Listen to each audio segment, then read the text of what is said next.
Hi, everybody. Welcome to another Chats with Chaudhry.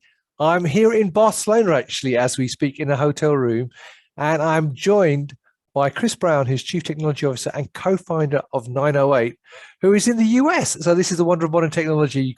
I'm at one show, he's going to be talking about another show, and we're talking over the Atlantic. So, Chris, it's lovely to see you. How are you? Yeah, great. How about you? Very good, actually. So where are you calling in from, Chris?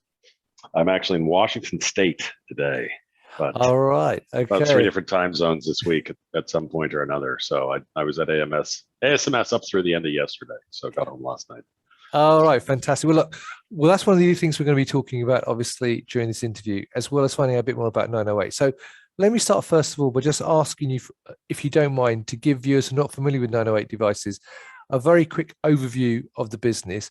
And also, as you are the co-founder, how did you come up with the name 908 Devices in the first place? Yeah, dandy question. So 908 started as a company in 2012, so we're just approaching our 10-year anniversary. Venture-backed entity that was founded on the principle of trying to take some otherwise, right, very sophisticated high-end analytical technology, turning it into devices that can be used by a much broader range of folks. We often talk about democratizing Mass Spec, and we founded the company to work on really miniaturizing and changing the way sort of Mass Spec is viewed, at least for some segment of the user community that can benefit from it. And so we started the company to focus on miniaturized Mass Spec for some very purpose-built applications where we knew there could be big impact. And then as we've continued to grow the company and expand the technology set, you come across important new domains, like in the life science for us, where, okay, Mass Spec might need some additional technologies to really make the whole thing hum. And so we've progressively built out around that and have quite a strong technology platform around microfluidic separations, right, and technologies along like that. So, 10 years in, and a number of products in the marketplace, a handheld Mass Spec, so the world's first handheld Mass Spec. It's used all over the world by people essentially doing field forensics work. So trying to figure out what's this mysterious substance? Could there be some trace fentanyl present in this sample? That's even employed in laboratories when they're trying to use a very quick workflow, screening tool. And then we released a product called the Zip Chip, which is a microfluidic CE separation system, bolts onto a big thermo Mass Spec, SciX Bruker. And that's principally used in biopharma. Big pharma does a lot of intact protein assays, IgG, charge variants. We just released some new capability for that at ASMS. And then the Rebel, which is a combination of our tiny Mass Spec with microfluidic separation to do bioprocess characterization. So to try to help the biologists get enough information off their bioprocesses to pull the levers, tweak the numbers, try to get the processes running effectively. Great, and that's quite a broad portfolio. Now, and how did you come up with the name 908 Devices in the first place? Yeah, so of all the hard work starting a company, picking a name is sometimes among the most painful. Well, tell me about it. Mine is just called RSK after my first three initials, so that's how original I've got. So yeah. No, so the 908 comes from the fact that the company was started around ion trap mass spectrometry technology, and ion traps. For anybody who went through the classes in the early days of studying how ion traps work, there's a stability diagram that sort of like defines what ratios of voltages and frequencies you need to have ions stable in traps, and therefore to do mass spectrometry. And the boundary of stability is 0.908, right. Theoretical ion trap. And so we thought 908 is kind of an interesting number for us to employ. And then devices is very much because we tend not to think of ourselves like an instrument company. We like to make devices that are sort of simplified accelerators for people, and hence the devices instead of 908 instruments or something like that. So that's the origin of the name. And it's also a New Jersey area code, but that has nothing to do with it. Some people think it was. But it also actually, because you've picked digits rather than characters, puts you ahead of many other companies when the exhibitor listings as well. It has to be said. So that's true. Yeah. Another benefit. Like AAA plumbing or something like that. But we do tend to show up at the top of those lists. So that never hurts. Exactly. Now, I know that you went public almost a year ago. So how has the year been for you since going public? Yeah, really exciting. So in spite of the bane of all of our existence, which is COVID, we've had an exceptionally busy year. I mean, business has continued to be strong. Obviously, with a sizable portion of our business in pharma, biopharma, life science research, the demand for those advances hasn't slowed down. So we've certainly done well and had a lot of engagement with customers and continued to have a very healthy revenue line through the year. And the IPO was certainly a very important milestone for us. Recognition of certain scale of company and the funding that comes with an IPO is a great pool of capital to really turn on the gas on some initiatives that otherwise, right, you're hesitant to do if you're on your own private funding. But public markets really gave us a strong endorsement to continue on the path we're on. So we've certainly invested in a lot more R&D over the last year, and it helped us sort of springboard some new initiatives in that regard. Well, that leads nicely on to my next question, actually, because you just mentioned ASMS and having been there until yesterday. So two questions, really. Firstly, from your perspective, how was ASMS as a visitor? And secondly, though, as an exhibitor, what did you showcase and did you highlight at ASMS this year? Yeah, it was interesting. I've always gone to ASMS. It's a pretty big show. It's tilted toward more of our sort of life science business, obviously, than the handheld. But I thought it was much better than I had expected. I think they had a very strong in-person attendance. Several thousand folks that showed up in attendance. Oh, that's fantastic. It was really well managed in terms of care and precautions associated with COVID protocols. It lacked some of the traditional ASMS big bells and whistles and hospitality suites, but I don't think, I think everyone was really delighted to get out and participate in the scientific interchange in person again. And so, very strong scientific meeting. And yeah, the exhibition floor was well spaced out, so there was lots of room. But oh yeah, I was pleasantly surprised. I thought it was pulled off pretty well. And from your perspective as an exhibitor, what were you showcasing at the show this week? And I know you were doing some workshops as well, and there's some other things happening, so perhaps you can tell viewers a bit more about that. Yeah, we had a bunch of scientific posters, a couple of oral presentations, and then of course quite a few customers that were talking about work they were doing with our systems. We had several posters on bioprocess, like cell culture media analysis with the Rebel. Again, that's a very much a purpose-built tool for bioprocess characterization.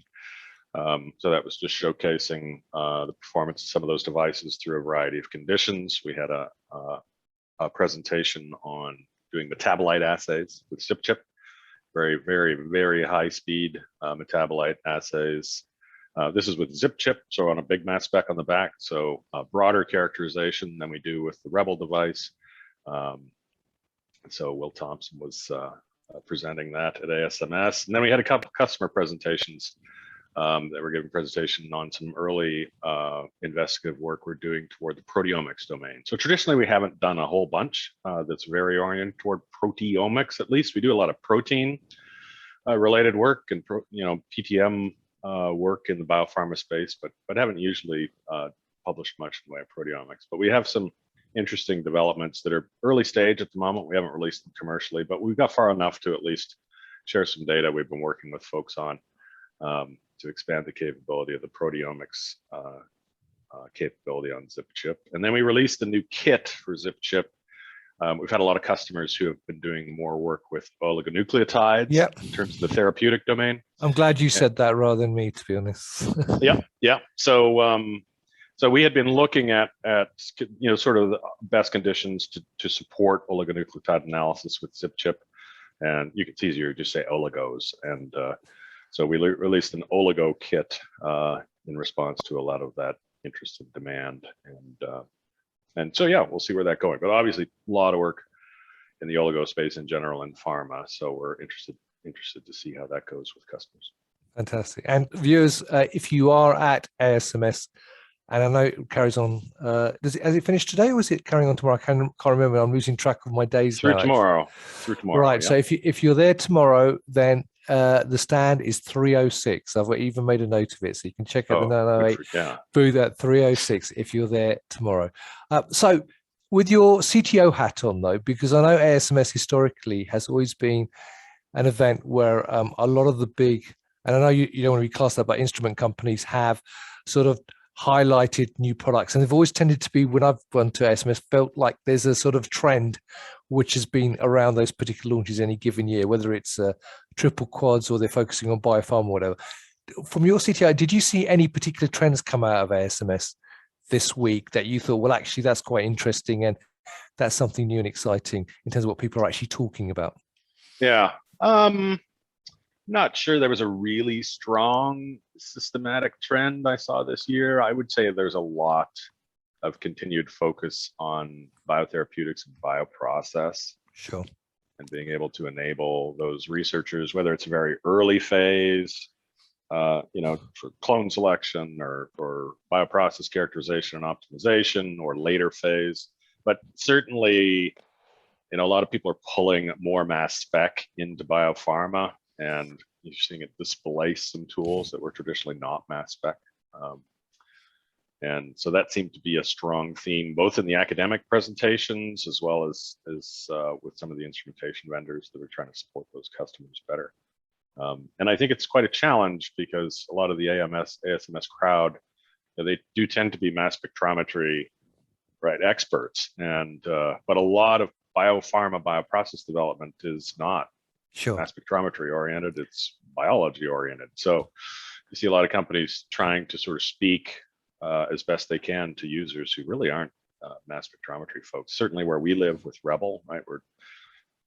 Most of our Rebel users, well, a lot of our Rebel users never used a mass spectrometer, and they don't necessarily care to, right? They want to use a little analyzer that gives them appropriate answers in an easy fashion. So. All right. Okay. And my final question to you, as I've got you here, is what do you see as the future trends going forward in the mass spec area, if you like? I mean, obviously, like you're doing, you're sort of simplifying things so other people can use and make it smaller, quicker, and so on. So I know that's a trend in general. In most instrumentation, if you look at it, everyone's trying to make things smaller and simplified for end users. But do you think there's any other trends, like the use of AI or machine learning or anything else going forward that you can see within the mass spec area? Yeah, there is a lot more focus on leveraging data efficiently. I think a lot of instrumentation vendors in the past have just sort of said, well, our job's to get the data and then, you do what you like with it. I think the industry as a whole has done sort of a mediocre job at helping with that, but they're a little bit in a pickle because if you're trying to serve so many different problem spaces, it's hard to be sort of super efficient at any one of them. And certainly you saw several companies that have pushed forward, typically independent from the instrumentation vendors, to try to help solve tools with smarter data processing, AI, machine learning, just good multivariate packages that can help those users distill their data down. And it's certainly an important part of 908. We have a big group that's focused only on that, but for us, it's a lot around the fact that that's kind of what makes our products go, right? If we don't get to that end answer for a customer, then we're not 908 devices, we're just 908 instruments again. So right from the get-go, that was a really, really important part of our DNA, and we continue to grow that group very aggressively. Right. I think it'll have a big impact on the industry. It'll probably go through some bumps along the way. I think there are some unrealistic expectations at times for sort of machine learning with really, really complex sort of biological mass spec data sets. So I think folks will probably stumble a little bit as they try to employ those tools. And then, in a few years, everybody will get a bit of the rhythm and understand where the dangers are and how to appropriately control for those dangers when they're looking at these big data sets. Brilliant. Well, Chris, I appreciate taking time out. I know you had a very busy schedule and you just got back, as I said, from it was Philly, wasn't it? ASMS. I'm trying to remember. I'm in Barcelona. ISP's in Boston. That's in Philly. There's so many things going on at the same time this week. I'm trying to keep track of where everything is. But I appreciate taking time to talk to me. It's been really interesting. So there you go, viewers. If you'd like to know more about what Chris has been talking about, you can check out the 908 Devices website, which is www.908devices.com, if I remember correctly. You got it.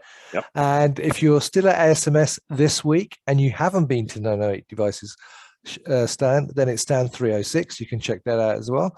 And all this stuff says, Chris, thank you very much. Try and recover from your trip. I hope you have a great rest of the week, and I'll hopefully catch up with you sometime in the future as well to see how things are progressing. Most excellent. Yeah. Thank Great you. talking to you. And thank you, viewers, for watching. If you've got any questions for Chris based on what he said today, feel free to put them in the comments below. I'm sure we'll be only happy to answer them. And as I say, check out the website as well. Until next time, as always, stay well and stay safe. Bye-bye. Cheers.